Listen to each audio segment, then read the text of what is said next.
Hey everyone, welcome back to my channel. In this video, I've got two real horror stories for you. And trust me, they're not for the faint of heart. We're diving deep into two of the most terrifying places on Earth. Japan's haunted Aokigahara Forest and Romania's mysterious Hoia Baciu Forest. So turn off the lights, put on your headphones, and let's begin. The first time Daniel heard about Hoia Baciu Forest, he thought it was just another overhyped tourist attraction, Romania's so-called Bermuda Triangle. A friend had shown him grainy photos of twisted trees, strange mists, and a perfectly circular clearing where nothing grew. The rumors were outrageous. Glowing orbs, sudden sickness, faces appearing in photographs that weren't there before. But Daniel wasn't a believer. He was a content creator chasing views, and supernatural clickbait paid the bills. When his channel's growth started stalling, Daniel booked a flight to Cluj-Napoca with one plan: spend a night inside Hoia Baciu, live stream the whole thing, and prove once and for all that the forest was just a creepy patch of woods. He arrived on a cold October afternoon, the air already carrying the smell of damp leaves.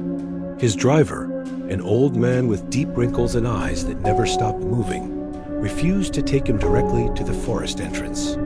"I will leave you at the road," the man said in heavily accented English. "Past that, you go alone. But listen, when the forest calls your name, you must not answer." Daniel laughed awkwardly and nodded, thinking the warning was just local superstition. He started the hike with his camera gear, a flashlight, and a heavy backpack full of snacks and power banks. The sun was dipping lower, bleeding orange through the skeletal trees. The deeper he went, the quieter the world became. No rustle of squirrels, no bird calls, not even the distant hum of the city. Just the sound of his boots crunching over damp leaves. About 30 minutes in, he reached it, the clearing, perfectly circular, maybe 50 feet across, and not a single tree or blade of grass in the center. The earth looked dead, grayish, almost as if it had been scorched decades ago. Daniel set up his camera on a tripod, making sure the shot included the strange tree line behind him. "All right, guys," he said into the live stream, "I'm standing in the middle of the world's creepiest forest. And guess what? No ghosts yet."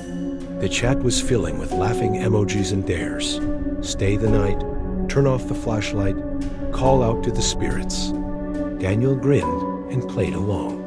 He unpacked his small tent and began streaming casual banter, walking around the clearing and pointing out the twisted trees whose trunks curled unnaturally, as if something had grabbed them and twisted them like clay. It wasn't until just after midnight that things began to change. The forest temperature dropped sharply, his breath turning white. The livestream chat started spamming messages. Did you hear that? Daniel paused, frowning. He'd heard it too. Faint, almost like someone whispering from the tree line. He turned the camera toward the sound, his flashlight beam cutting into the darkness. "Hello?" he called, half joking. No answer, but the whispering stopped. He shook it off, telling himself it was wind. Minutes later, it came again, but this time it was unmistakable. The whisper carried his name, Daniel. The voice was soft, almost childlike, and it came from deep within the forest. The old man's warning replayed in his mind. When the forest calls your name, you must not answer.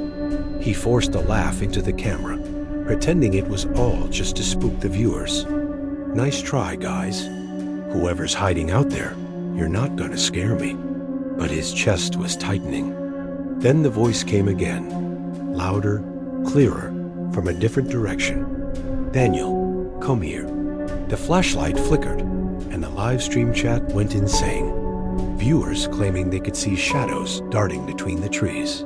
Daniel swung the light wildly, but there was nothing. That's when he noticed something impossible.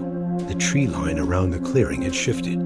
The twisted trunks now seemed closer, as if the forest itself was slowly closing in. His camera feed began glitching, frames freezing, colors distorting into sickly greens and purples. Then, for a split second, his own live stream showed something standing right behind him. A pale face, hollow eyes, and a mouth stretched too wide. Daniel spun around. Nothing. But the voice was now directly in his ear. "We've been waiting for you." Panic took over. He stuffed his gear back into his pack, deciding the live stream could end. But when he turned to leave, the trail was gone. There was no path, no familiar landmarks, just endless, twisting trees in every direction. The clearing had disappeared, as if it had never existed. The whispers multiplied, layering over one another, dozens of voices, some calling his name, others speaking in languages he didn't understand. The flashlight dimmed until it was barely a glow, shadows stretching unnaturally long in its beam. He began to run. Branches scraped his arms. Roots seemed to rise up from the ground to trip him. Once, he swore he felt fingers, cold, bony fingers, grip his ankle. His phone vibrated in his pocket. Pulling it out, he saw he had dozens of missed calls, all from his own number. He answered without thinking. A deep, rasping voice spoke. "We told you not to answer." The phone went dead. Daniel's breaths were ragged, his body screaming for rest, but the forest never seemed to end. The moon was gone, the sky a black void. In the distance, he saw a faint orange glow and staggered toward it, hoping it was the road. It wasn't. It was a small fire, burning in the center of another clearing, except this one was filled with people. Or at least, what looked like people. They stood in a perfect circle around the flames, their faces completely blank, skin like wet clay. None of them moved, but their heads all turned toward him at the exact same moment. One of them, taller than the rest, stepped forward. As it approached, its features began to shift, molding into his own face. "You're home now," it whispered with his voice. Daniel backed away, tripping over a root. But before he could get up, dozens of hands reached from the soil, gripping his arms, his legs, his neck. The blank-faced figures closed in. The last thing Daniel's camera recorded, later found abandoned in the forest, was his own face, smiling into the lens, even though his mouth was sewn shut. The sea was calm that morning, but the fog was thick like milk swallowing the horizon. Matteo had never set foot on Poveglia Island before, but he'd heard the whispers. They called it the Plague Island, the Cursed Asylum, the place where the soil was half ash from the burned bodies of thousands. He wasn't there for ghosts, though. He was there for money. An old collector in Venice had offered him 10 grand to bring back a certain relic, a cracked Venetian plague doctor mask from the 18th century. Simple job. Take a boat, find the mask in the old asylum, and be gone before sunset. Matteo's cousin Luca came along, partly for the extra pay, partly because he didn't believe in ghost stories. "It's just a pile of stones and rats," Luca scoffed as their motorboat approached the island. "A pile of stones and rats no one dares to touch," Matteo replied.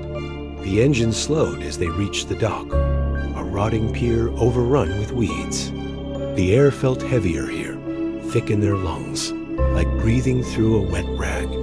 The asylum loomed ahead, broken windows, walls mottled with mold, ivy creeping up like veins. A half-collapsed bell tower leaned at an unnatural angle. Inside, the stench hit first rot, damp stone, and something metallic like dried blood. Matteo's flashlight cut through the dark, glinting off rusted hospital beds, shattered jars of chemicals, and yellowed patient files scattered across the floor. Luca muttered something about how creepy it was, but his voice had lost its cocky tone. On the walls, Matteo saw deep scratches, fingernail marks, some forming frantic words. "Don't listen. They see you. Ring the bell, and they come." It took almost an hour, but they finally found it in a locked cabinet in what must have been the doctor's quarters. The mask was just as described. Long, curved beak, lenses fogged with age, cracked leather straps. But there were also dried brown stains around the eye holes. Matteo wrapped it in cloth. The job was done. They could leave. As they headed down the hall, a sound stopped them cold. A single bell tolled. The bell tower was supposed to be silent.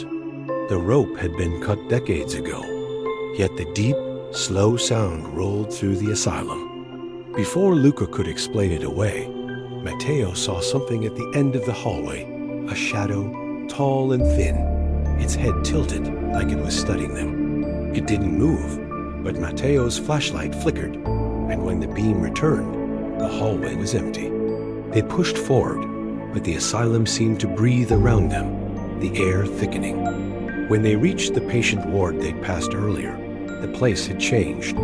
The beds were upright, neatly made, the walls freshly painted white, and in each bed lay someone. They were pale, still, wearing plague masks.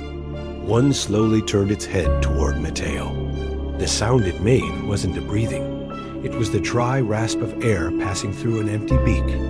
They ran, but the hallways twisted and shifted, the layout no longer matching what they'd seen before. Somewhere behind them, slow, deliberate footsteps echoed. Matteo glanced back. The shadow was there again, closer now, its mask's beak glinting in the light. They barreled through a door into the old quarantine cell's damp stone corridors. Ankle-deep water. The smell was unbearable. In the corner, a skeletal figure crouched, skin stretched thin, its mask hanging by a strap. In a voice like dry leaves, it whispered, "Stay. You're infected now." Luca yanked Matteo along. They found a staircase, sunlight pouring down from above. The dock was visible through a cracked window. Their boat was still there. The bell tolled again, but now Matteo realized it wasn't coming from the tower. It was ringing inside his head. They didn't speak on the ride back. Halfway to Venice, Matteo unwrapped the mask. The leather straps were wet. Inside the beak, there was fresh, dark red. "Throw it overboard," Luca said, his voice trembling. But Matteo didn't move. He was staring at the reflection in the mask's lenses. It wasn't his own. 2 weeks later, the police found their boat drifting in the lagoon.